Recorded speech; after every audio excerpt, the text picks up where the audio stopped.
Selamat pagi Ibu Bapak, Saudara-saudara yang kasih Tuhan. Kita bertemu dalam persekutuan doa pagi GKI Gading Indah di hari ini. Semoga Ibu Bapak, Saudara-saudari bangun dengan kesehatan dan kesegaran yang baru di hari ini dan siap menjalankan aktivitas. Suasana sepertinya sudah mulai sepi-sepi ya Ibu Bapak, Saudara-saudari. Sudah mulai banyak yang mudik. Atau bahkan ada juga yang sudah berada dalam perjalanan di antara kita. Semoga berhati-hati sampai di tujuan.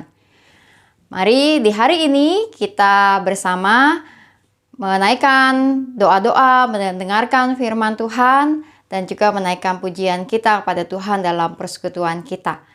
Kita menyanyikan lagu kita dari Kidung Jemaat 10.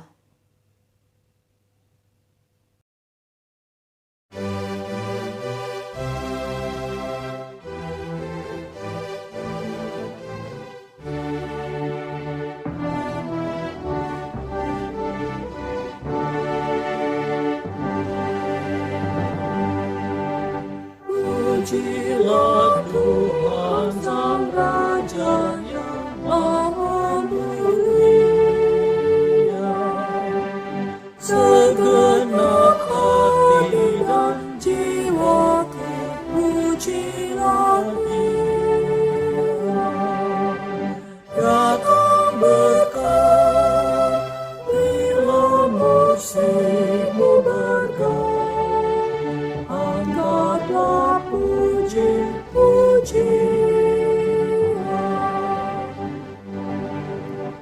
pujilah Tuhan segala kuasa padanya. Sayap kasih-Nya yang aman mendukung anak-Nya. Tiada terperi yang kepadamu diberi, tidakkah itu kau rasa?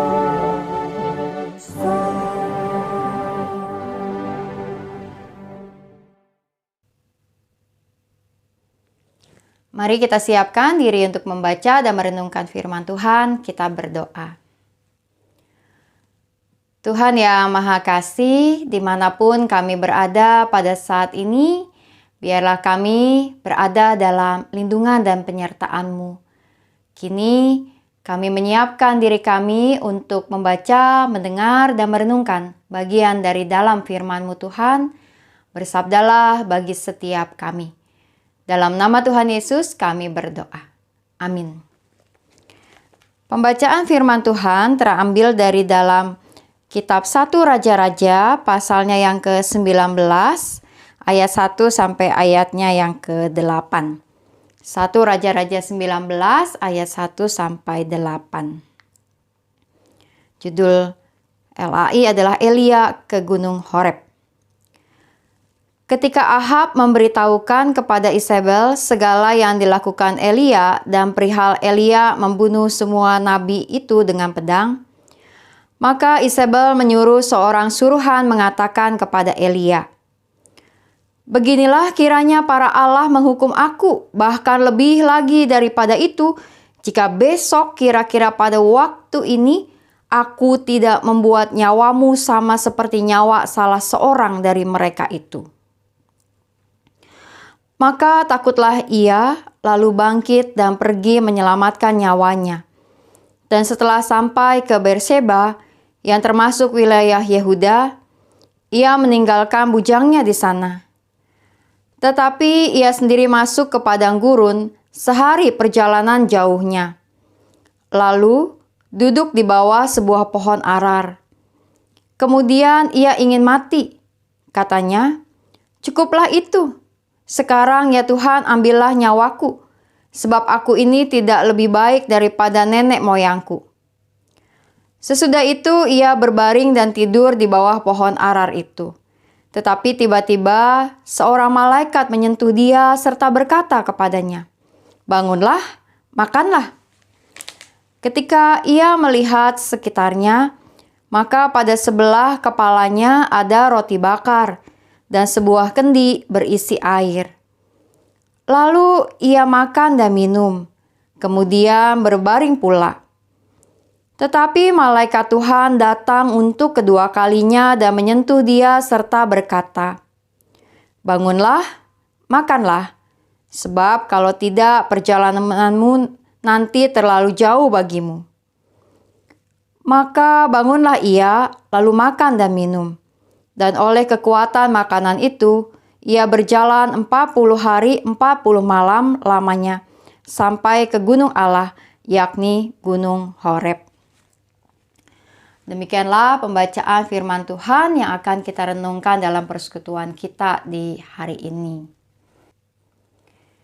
Ibu bapak, saudara-saudari, di dalam dunia media sosial, maka ada yang disebut dengan netizen. Lalu kemudian biasanya istilah netizen itu berkonotasi jadi rada negatif. Yaitu mereka nih orang-orang yang mudah sekali dapat dipengaruhi oleh sebuah peristiwa, memviralkan sesuatu bahkan atau berkomentar 1001 macam tentang sesuatu hal yang sedang terjadi.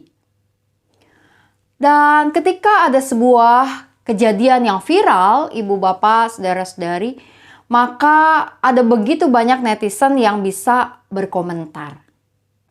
Ketika ada sebuah kejadian yang baik, misalnya ada orang yang berprestasi di dalam bidang tertentu, ada sebuah pencapaian yang baik, ada hal-hal yang memang bisa dibanggakan dan kemudian hal itu viral, maka ada 1001 kemudian pujian, apresiasi, ungkapan-ungkapan yang mengangkat dan mendukung.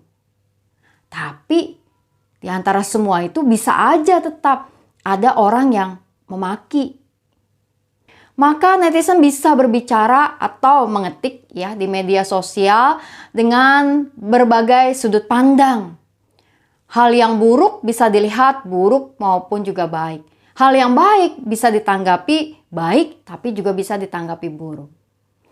Hal itu berarti apa, ibu bapak, saudara-saudari, bahwa kita tidak bisa membatasi perkataan orang lain. Kita bahkan tidak bisa mengendalikan apa yang orang lain sampaikan kepada kita. Yang bisa kita lakukan adalah kemudian bagaimana kita membatasi bereaksi terhadap orang-orang lain. Nah, ibu bapak, saudara-saudari, pembacaan Alkitab kita pada saat ini berasal dari kitab 1 Raja-Raja. Dan kita melihat dalam kisah ini tentang Elia yang mendengar perkataan dari Isabel. Perkataan yang penuh dengan ancaman. Bahwa Isabel punya niat untuk membunuh Elia dan dia menyuruh seorang suruhan menyampaikan ancaman itu kepada Elia.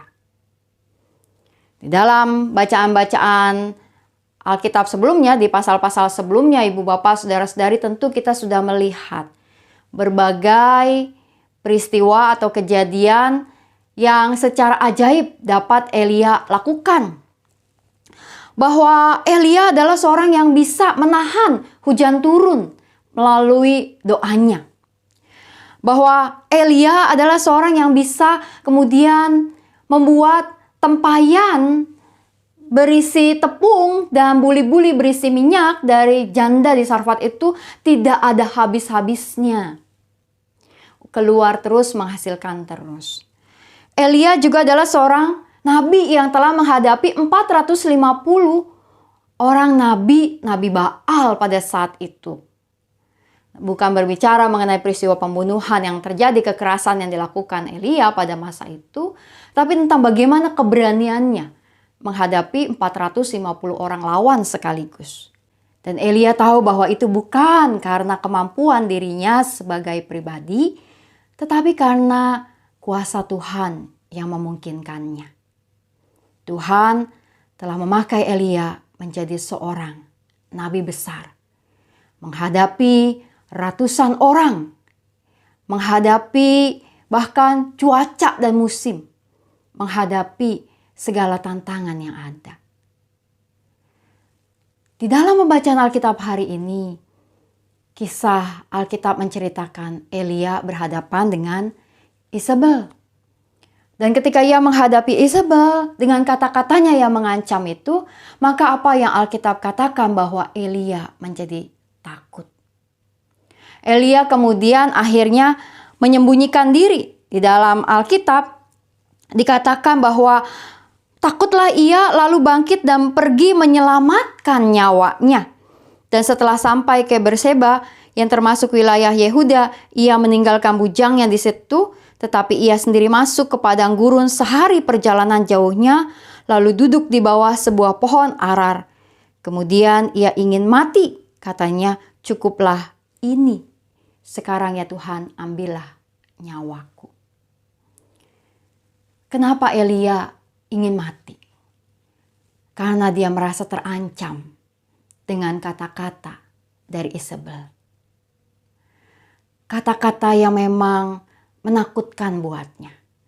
Membuat Elia sampai kemudian pergi menyelamatkan diri dan merasa bahwa habislah dia.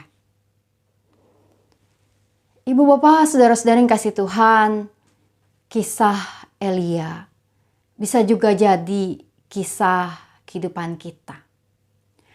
Ada banyak hal dalam kehidupan kita yang menjadi keberhasilan kita, pencapaian kita, hal-hal yang membuat kita bangga, karya yang bisa kita hasilkan, hal-hal baik yang kemudian menjadi kesaksian dan berkat buat orang-orang lain.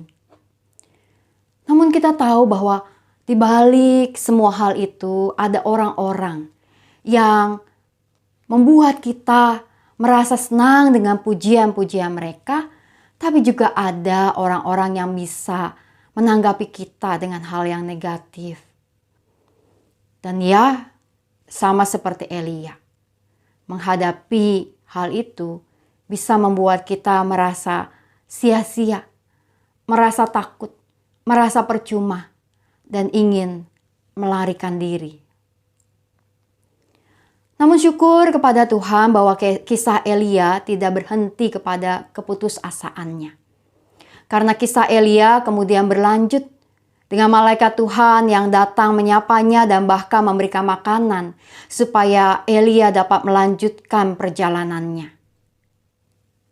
Tuhan tidak membiarkan umatnya berhenti pada keputusasaan. Tuhan akan terus menolong umat untuk maju. Tuhan akan terus menolong umat untuk melihat selalu ada harapan bersama Tuhan. Tuhan bahkan memperlengkapi. Bukan berarti bahwa kita tidak boleh berputus asa. Itu manusiawi. Kadang kita bisa lemah. Lemah secara fisik, juga secara mental, pikiran, dan hati kita. Di dalam situasi itu, mari menghayati bahwa Tuhan tahu apa yang kita alami. Dan Tuhan akan mengirimkan malaikat, mengirimkan pertolongannya tepat pada waktunya untuk membuat kita kuat dan kembali berjalan. Kisah Elia selanjutnya kita tahu bahwa ia pergi ke Gunung Horeb, di mana kemudian ia berusaha untuk menemukan Tuhan.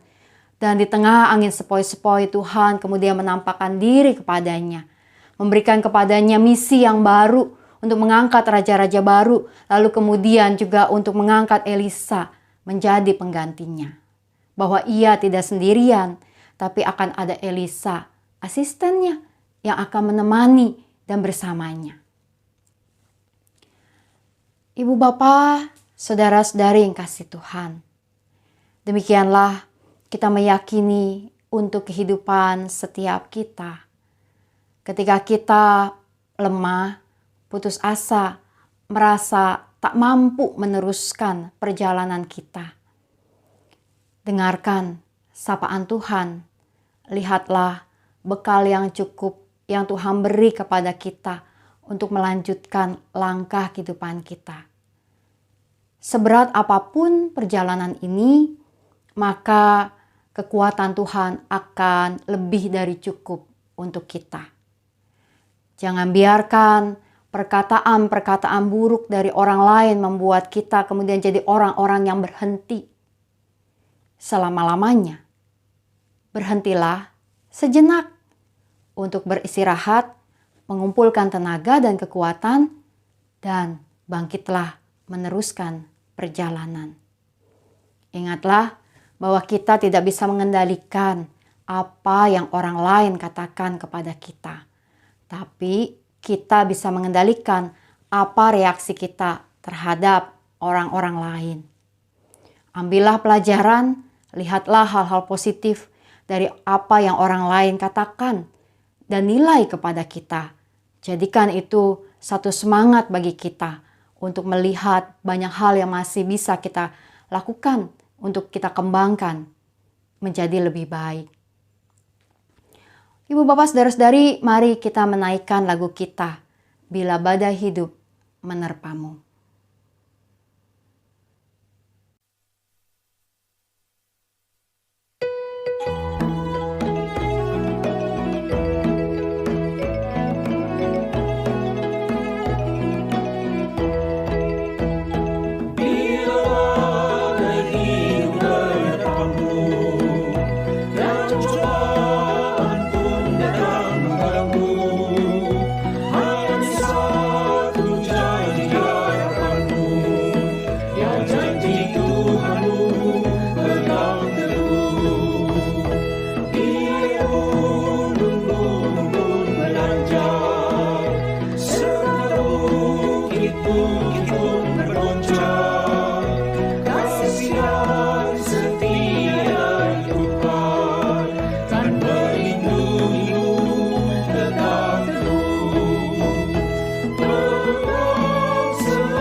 Kini mari kita menaikkan doa-doa syafaat kita. Kita berdoa. Tuhan yang Maha Kasih, kami datang ke hadapan hadirat-Mu membawa syafaat kami. Kami berdoa ya Tuhan untuk setiap orang-orang yang berkecimpung di media sosial, agar mereka punya lebih kebijaksanaan di dalam menanggapi, mengomentari, bahkan menyebarkan berbagai berita maupun informasi sehingga tidak memperkeruh suasana.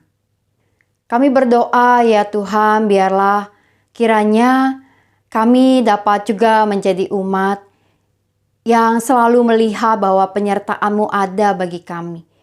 Untuk kami terus melanjutkan langkah kehidupan ini dengan kekuatan yang selalu baru setiap hari.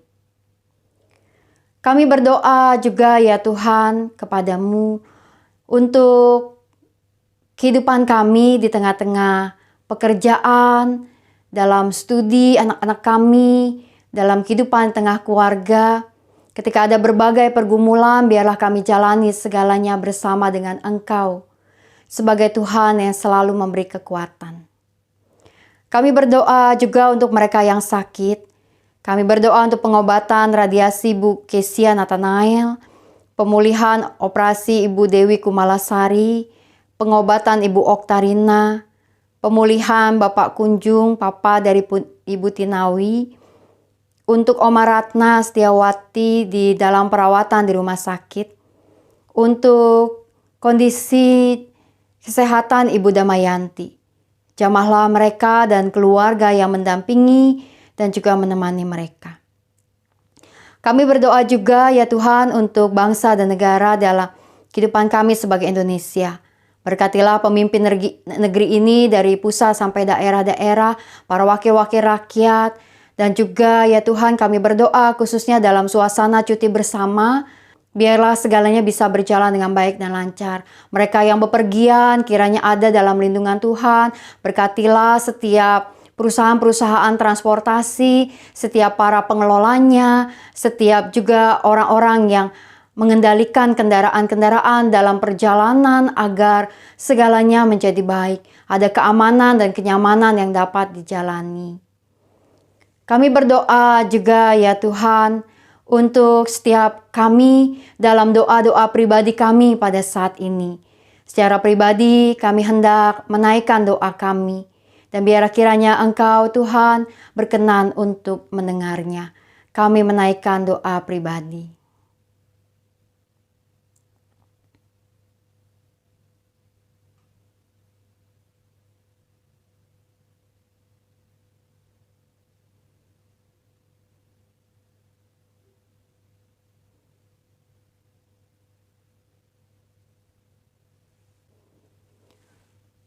Tuhan yang Maha Kasih, inilah doa-doa kami di hari ini. Kami menaikkan doa karena kami percaya Engkau mendengar.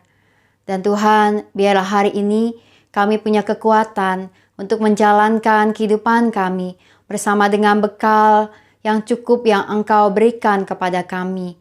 Dan biarlah kami dapat terus juga menjadi saksi-Mu, kesaksian yang baik, dan menjadi berkat bagi sesama di hari ini juga dalam hari-hari kami ke depan. Dalam nama Tuhan Yesus kami berdoa. Amin. Bapa, terima kasih. Bapa, terima kasih. Bapa, di dalam surga, puji terima kasih.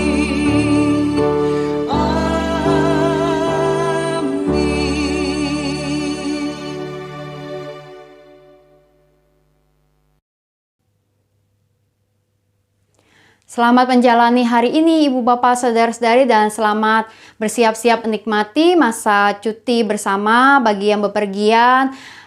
Semoga aman di jalan, hati-hati, dan bagi yang tetap di rumah, tetap menikmati suasana yang ada dimanapun kita berada. Kiranya kita juga dalam perlindungan Tuhan dan dapat menjalankan semua hal di hari ini dengan baik. Salam 3S, sehat, semangat, dan sukacita. Tuhan memberkati.